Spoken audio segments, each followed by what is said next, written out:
श्री शिवाय नमस्तुभ्यम महाराज। कार्तिक के महीने में 10वीं तिथि को शुक्ल पक्षी की हो चाहे कृष्ण पक्ष की। विष्णु पुराण किस किसने सुनी है? हाथ उठा। विष्णु पुराण का 5वां अंश कार्तिक खंड वर्णन करता है। तो कभी जीवन में अगर मौका मिल जाए और अगर तुम्हें कोई कह दे कि तेरी किस्मत में सुख नहीं है, तेरी किस्मत में धक्के खाना लिखा है, तेरी किस्मत में दुख लिखा है, तेरी किस्मत में हमेशा धक्के खाना लिखा है, कोई कह दे तुमको, तो उसकी सुन लेना। और आखिरी में केवल बेलपत्री का ये बीच वाले भाग पर गौ माता, अगर देसी गाय अगर कहीं हो, उसका अगर दूध सुबह का समय का मिल जाए, किस्मत में दुख लिखा है वो तो आएगा, पर दुख में भी सुख की अनुभूति होगी। आएगा दुख, पर दुख भान नहीं होने देगा। बेलपत्री शिव महापुराण की कथा कहती है, बड़े ध्यान से सुनना। कभी जिंदगी में अगर मौका मिल जाए, कभी जीवन में तुम्हारे घर में गौ माता हो या कोई गौशाला हो और तुम्हें मालूम है कि ये गाय का ही दूध है, ये गौ माता का ही दूध है, शाम का दूध नहीं, सुबह का यदि दूध मिल जाए, इस बेलपत्री के मध्य भाग में, आप लोग आस्था चैनल पर आप इस पत्ती, बीच की पत्ती के मध्य भाग में थोड़ा सा दूध लगाकर, नीचे के भाग में भी थोड़ा सा दूध लगाकर, दोनों पत्तियों में गाय का घी लगाकर भगवान शंकर के शिवलिंग पर कभी मौका मिल जाए जिंदगी में एक बार, किसी भी सोमवार की अष्टमी के दिन शिवलिंग पर अगर लगा दिया जाए, जिंदगी में दुख तुम्हारे आसपास भी नहीं भटक सकता, सुख की अनुभूति होगी। दुख में भी सुख आएगा। बीच वाली पत्ती पर ऊपर जम के बोलो गाय का दूध, नीचे कितना भी कोई लिख दे, कोई तुम्हारे भाग्य को भी लिख कर दे दे कि तेरी किस्मत में ये दुख लिखा है, आएगा दुख, मना नहीं। पर एक बेलपत्र और गौ माता का दूध जीवन में कितना बड़ा भी दुख आ जाए उसको टाल देता है। इस भगवान शंकर को थैली का दूध, पाउडर का दूध, ना जाने कौन कौन सा, पर नहीं, भगवान के साथ में कभी छल नहीं करना। अगर आपके पास में गाय का दूध हो तो शिव जी को चढ़ाओ, गाय का दूध नहीं हो तो कोई नहीं कहेगा तुमसे कि दूध चढ़ाओ, आप तो भगवान शंकर को जल चढ़ा दो। बेलपत्र नहीं हो, शिव जी की उठा के शिव जी को चढ़ा दो। अब वो बेलपत्र भी नहीं हो तो भगवान शंकर के मंदिर में झाड़ू लगा दो, झाड़ू भी नहीं हो तो अपने पास जो कपड़ा उससे भगवान के मंदिर को पोंछ दो, वो भी नहीं हो सके तो मंदिर में शंकर जी के ऊपर जो फूल पत्ती पड़े हैं उसी को उठाकर भगवान शंकर का श्रृंगार कर दो। ये भी नहीं बने तो उनके दरवाजे पर जो दिए लगे पड़े हैं, ठंडे हो गए, बुझ गए, उन दियों को उठा के कोने में ले जाकर रख दो। अगर इतना भी ना बने तो मंदिर में कहीं जाला हो रहा हो, गंदगी हो रही हो तो उसको झाड़ दो। इतना भी ना बने तो मंदिर के बाहर से निकल कर जाओ तो शिखर का दर्शन करते हुए चले जाओ तो जीवन का कल्याण हो जाता है। शिखर दर्शनम सर्व पापनाशम। शंकर के पास गए हो तो सुख का अनुभव होगा। यमराज कहते हैं, सुनो नचिकेता, एक गौ माता की रक्षा करने वाले जीव को यमराज भी हाथ नहीं लगाता, उसकी रक्षा हम स्वयं करते हैं। इसलिए नचिकेता, तुम्हारे प्राणों को हम नहीं हारेंगे, तुम्हारे प्राणों को हम नहीं लेंगे, हम तुम्हें आनंद के साथ में गौ सेवा के भाव से मुक्त करते हैं। या स्कंद पुराण का कार्तिक खंड को उठा लीजिए, वो वर्णन करता है, जो तुलसी की डंडी को घी में भिगोकर अपनी कामना कर कर भगवान के सामने दिए में रखकर जला देता है, दिए की तरह उससे आरती उतार देता है, कहते हैं उसका जन्म दूसरी बार पृथ्वी पर नहीं होता, वो भगवान के गोलोक धाम में जिंदगी भर के लिए विराजमान हो जाता है। 24 तरह के दिए होते हैं। कितने तरह के? 24 तरह के दीप होते हैं। उस दीप में सर्वाधिक श्रेष्ठ दीप होता है तुलसी दल का, तुलसी की डंडी से जो प्रकट किया है। बत्तियों का भी क्रम है, एक लंबी बत्ती होती है, एक गोल बत्ती होती है। होती कि नहीं होती? लंबी और गोल। ये वाला स्पीकर बंद है, बार बार बंद हो रहा है, बार बार चालू हो रहा है, उसको देखिए जरा। बत्ती एक गोल होती है, एक लंबी होती है। गोल बत्ती और लंबी बत्ती में अंतर होता है, बहुत जमीन आसमान का अंतर है, बहुत ध्यान देना इसका। गोल बत्ती किस किस देवी देवता पे लगती है और लंबी बत्ती किस किस देवी देवता पे लगती है, तो स्कंद पुराण और विष्णु पुराण दोनों कहती है जो लंबी बत्ती होती है वो पितरों की जगह पर, पूर्वजों की जगह पर, पूर्वजों की जगह पर, बड़ के पेड़ के नीचे, पीपल के पेड़ के नीचे लंबी बत्ती का प्रमाण है। किसी देवी के स्थान पर, जो देवी की पूजन करते हैं, जगदम्बा की पूजन करते हो, पार्वती की करते हो, लक्ष्मी की करते हो, कुल देवी का स्मरण करते हो, लंबी बत्ती का प्रमाण। और जो गोल बत्ती होती है वो गोल बत्ती का प्रमाण किसी हनुमान मंदिर, राम मंदिर, शिव मंदिर, जितने देवताओं के मंदिर हैं वहां पर गोल बत्ती का प्रमाण। लंबी बत्ती देवी के स्थान पर इसलिए जलाई जाती है क्योंकि देवी वंश की और लक्ष्मी की वृद्धि करती है। तो लक्ष्मी और वंश बड़ा होना चाहिए, लंबा होना चाहिए। और देवता के सामने गोल बत्ती इसलिए लगाई जाती है कि हमारा मन, ये चित्त, ये वृत्ति आपके चरणों में टिकी रहे और एक दिन हम भी वैकुंठ का वास करें, इसलिए गोल बत्ती लगाई जाती है। एक सहस्त्र बत्ती होती है, करें दर्शन कभी? यहां पे माताएं बैठ बैठ के बनाती रहती है 100 बत्ती, 108 बत्ती, 108 बत्ती बनाकर भगवान के सामने। उसका क्या प्रमाण है? कौन से पुराण में लिखा है कि 108 और सहस्त्रावली बत्ती लगाई जाए? तो स्कंद पुराण में कार्तिक खंड के अंदर स्पष्ट किया गया सहस्त्रावली बत्ती 108 लंबी बत्तियों का जो प्रमाण है वो कहते हैं कि जिस व्यक्ति ने किसी तीर्थ को ना करा हो, पूरे तीर्थ नहीं गए हो, सारे तीर्थों का स्नान नहीं करा हो, किसी तीर्थ में दर्शन करने से वंचित रह गए हो, तो 108 बत्ती की एक बत्ती बनाकर किसी नारायण के मंदिर में, शिव मंदिर में, देवी के मंदिर नहीं, केवल देवता के मंदिर में अगर उसको घी में भिगोकर प्रज्वलित कर दिया जाता है तो सारे तीर्थों के दर्शन का फल उस जीव को प्राप्त हो जाता है। शंकर जी का नाम बटकेश्वर महादेव पड़ा। क्या नाम हो गया? जम के बोलिए, बटकेश्वर महादेव। फिर से बोलो, बटकेश्वर महादेव। एक बात याद रखना, अगर हमारे व्यापार नहीं चल रहा हो, दुकान धंधा पानी नहीं चल रहा हो, दुकान पर 24 घंटे बैठो तो व्यापार नहीं होता, घर में लक्ष्मी नहीं टिक रही हो, पैसा नहीं आ रहा हो, तो बड़ के पेड़ के नीचे, पीपल के पत्ते के ऊपर, बड़ के पेड़ के नीचे की मिट्टी को गीला कर कर पीपल के पान पर, पीपल के पत्ते पर एक शंकर जी के शिवलिंग का निर्माण करो। क्या बनाना है? शंकर भगवान का शिवलिंग। शिवलिंग बनाकर उसकी बटकेश्वर महादेव के नाम से पूजन करो। 7 बार कच्चा दही चढ़ा दीजिए। उस दही को थोड़ा सा चम्मच में उठा लीजिए। उस दही को लाकर जहां तुम्हारा व्यापार है, जहां तुम कमाने के लिए बैठते हो, दुकान पर बैठते हो, उस दुकान पर उस दही से स्वस्तिक बना दीजिए। और इस पीपल के पत्ते पर जो बटकेश्वर महादेव का तुमने निर्माण करा है, इसको ले जाकर विसर्जन कर दीजिए। आपकी दुकान 3 महीने के अंदर धड़ाके से चलना प्रारंभ हो जाएगी महाराज। लक्ष्मी की कभी कमी नहीं आएगी। यह बटकेश्वर महादेव का पूजन है। एक शमी का पौधा ऐसा होता है जो योनियों में, वृक्ष की योनि में अंतिम योनि पर लाकर रुक जाता है। कौन सा? शमी का। इसलिए पंचदशमी, पंच शनि पूजन की महत्वता होती है। क्यों कहा जाता है कि अगर कोई आपको ज्यादा परेशान कर रहा है, बहुत टेंशन दे रहा है, बहुत ज्यादा अगर वो इतना हताश हो गए कि आपने सोच लिया अब तो मर जाऊं तो अच्छा है, इसका नाम लिख जाऊं, ये सब चीज करने से अच्छा है 5 दशमी। दशमी जानते हो? 5 दशमी, कोई सी भी 5 दशमी आप चुन लीजिए, परंतु वो दशमी अमावस्या के पहले वाली नहीं होना चाहिए, वो पूर्णिमा के पहले वाली दशमी। 5 कोई सी भी दशमी पर शमी के वृक्ष के नीचे जाइए, घी का दीपक लगाइए, शुद्ध जल तांबे के पात्र में लेकर जाकर अर्पित करिए। पहले दीप जलाना, उसके बाद शमी के पौधे में जल डालना और पौधे उस वृक्ष के नीचे बैठकर जल चढ़ाकर वहीं पर एक चावल का दाना समर्पित कर कर बाबा से प्रार्थना करना कि बाबा मुझे बहुत कष्ट है, ये मेरा एक तकलीफ मुझे दे रहा है, बस आप मेरी तकलीफ को दूर करना। शिव की ऐसी कृपा होगी। 5 शमी पूजन, जब विजय दशमी के भाव से दशमी आपके यहाँ पर भी पूजन होती है, विजयदशमी पे हमारे यहाँ शमी के पत्र की बड़ी पूजन का महत्व है। 5 दशमी, 5 शमी पूजन कर ली जाती है तो जो भी आपका द्रोही होता है वो आपसे दूर हो जाता है या आपसे स्नेह कर कर आपके करीब आ जाता है। ये शमी पूजन वृक्ष योनि के अंतिम योनि का पूजन। सारे वृक्षों पर पत्थर पड़ जाते हैं, पर शमी के पौधे पर पत्थर किस लिए हम मारेंगे? कौन मारेगा? उसमें तो कांटे लगे रहते हैं, कौन मारेगा उसको? क्या कांटा झड़ाएगा पत्थर मारकर? नहीं।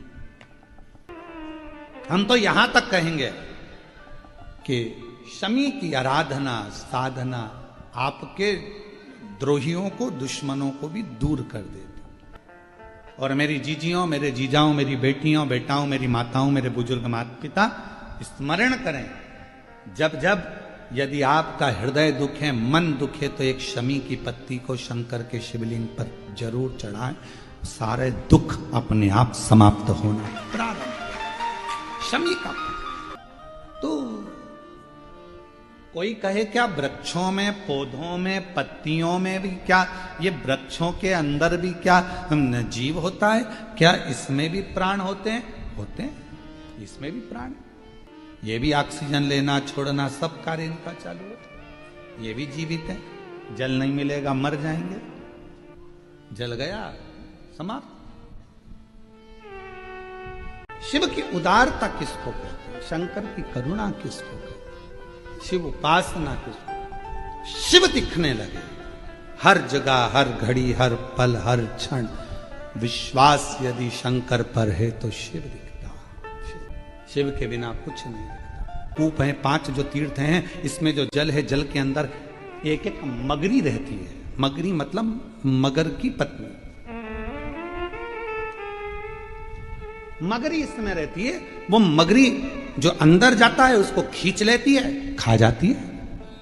पर अर्जुन ने हाथ जोड़कर संतों से कहा कि मैं बिना तीर्थ के यहां से जाऊंगा नहीं, स्नान तो मैं करूंगा कुंड में, शिव की आराधना करूंगा।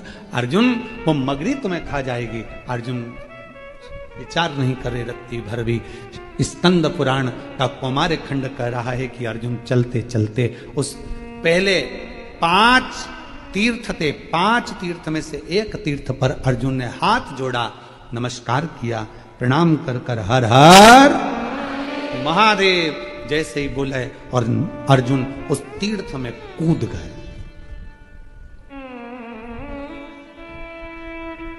जैसे ही अर्जुन तीर्थ के अंदर कूदे, वो मगरी ने पकड़कर खींचना प्रारंभ किया। वो अंदर ले जा रही है। जैसे ही अंदर ले जा रही थी, अभी अर्जुन का पांव पकड़ा था, अब अर्जुन के जंघा को पकड़ा, कमर को पकड़ा, और पकड़ते सी अर्जुन के हृदय के पास पहुंची और शीश पकड़ने वाली थी कि जिस शीश पर शंकर जी का छीटा, शंकर जी का चढ़ा हुआ जल का प्रोक्षण पड़ा था, वो बूंद उस मगरी को पड़ गई और मगरी अप्सरा बनकर बाहर निकल। अर्जुन भी बाहर थे, वो मगरी भी अप्सरा बनकर बाहर, बिल्कुल सुंदर स्त्री बनकर, बहुत सुंदर स्त्री बनकर बाहर।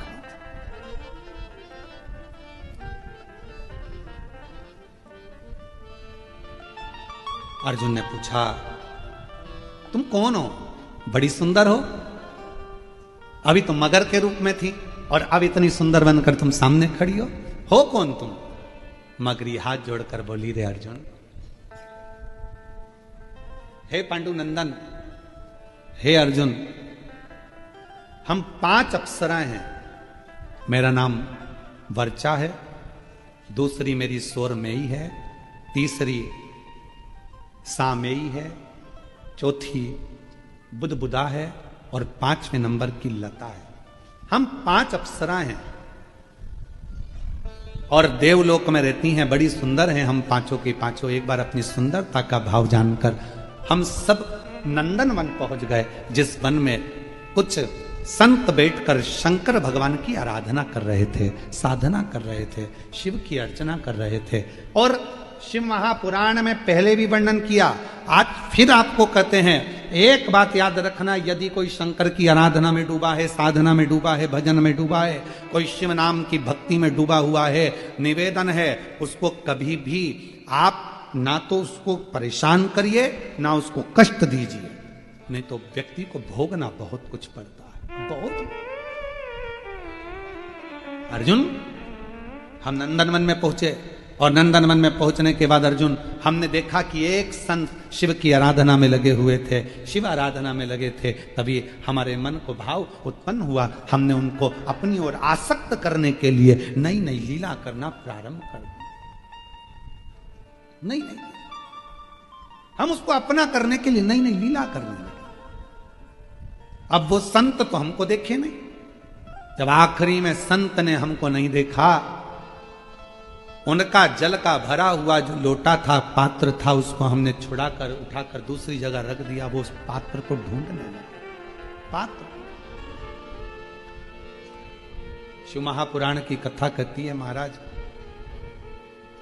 शंकर भगवान को जो तुम लोटा लेकर जाते हो मंदिर, शिव जी को मंदिर जो लोटा लेकर जाते हो, उस लोटे में इतना बल आ जाता है, शंकर जी पे जल चढ़ते चढ़ते डॉक्टर का इलाज भी चल रहा है, दवाई भी चल रही है, सब कुछ चल रहा है, पर उसका ताप, उसका बुखार कम नहीं हो रहा। तो उसी लोटे को पानी में डुबाकर उस पानी की पट्टी अगर उस बीमार व्यक्ति के सिर पर रखना प्रारंभ कर दीजिए, 20 से 25 मिनट के अंदर बुखार पूरा उतरना प्रारंभ हो जाता, वो पात्र, वो लोटा भी तपवान हो जाता। अभी तक अप्सराओं का कुछ नहीं बिगड़ा था, अभी तक अप्सराओं का बाल बांका नहीं हुआ था, संत को अपनी ओर आसक्त कर रही थी, अप्सरा का कुछ नहीं बिगड़ा था, अभी तक कुछ भी नहीं बिगड़ा, कुछ भी नहीं। उन अप्सराओं का कुछ भी नहीं गया, उन अप्सराओं का कुछ भी नहीं बिगड़ा, पर अब वो अप्सरा, अभी तक उनका कुछ नहीं बिगड़ा, कुछ भी।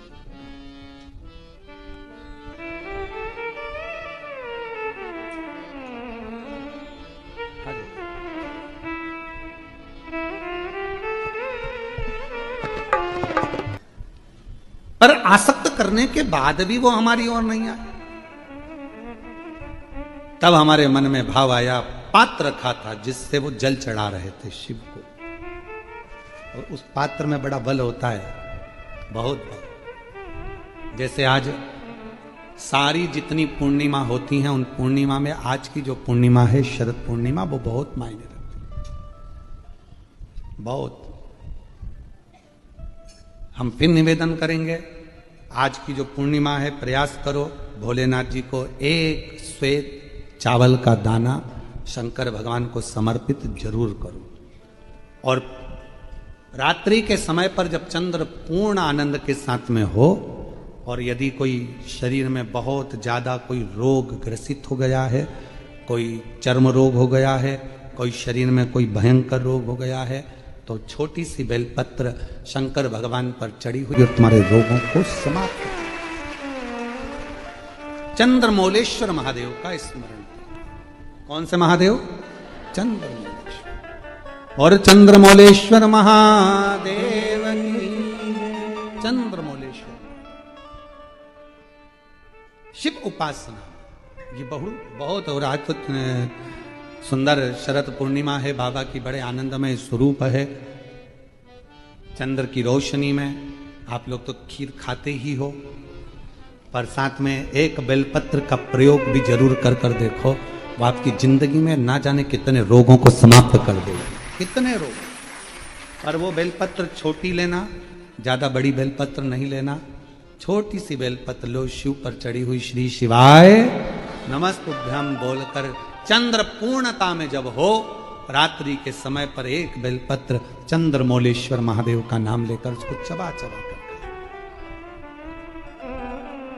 जिसको खाने पर मुंह में छाले हो जाते हैं या छार हो जाता है तो उसको पीस लो, पीस कर बाहर बैठकर गोली लेकर उसको पानी से निकल जाओ, पर उसको खाओ औषधि के रूप में। कहते हैं शरद पूर्णिमा की रात्रि की चंद्रमा की रोशनी एक ऐसी रोशनी होती है जिसमें जितनी औषधीय पौधे होते हैं उसमें एक बल उत्पन्न हो जाता है जो हमारे शरीर के सारे रोगों को समाप्त कर देता है।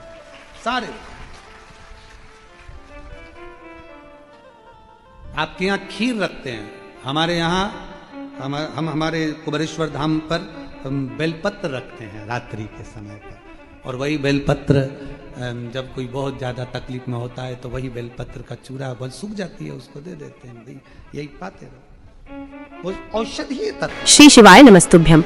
सभी माताओं, बहनों और भक्तजनों से हाथ जोड़कर निवेदन है कि अगर आप इस वीडियो को YouTube पर देख रहे हैं तो इसे लाइक करें और हमारे चैनल को सब्सक्राइब करना न भूलें। भविष्य में आने वाले वीडियो की जानकारी के लिए बेल आइकॉन दबाएं। कमेंट बॉक्स में हर हर महादेव अवश्य लिखें और इस पुण्य के कार्य में अपने दोस्तों और परिवार को भी शामिल करें। इस वीडियो को उनके साथ शेयर करें ताकि वे भी इसे सुनकर लाभ उठा सकें। श्री शिवाय नमस्तुभ्यम। हर हर महादेव।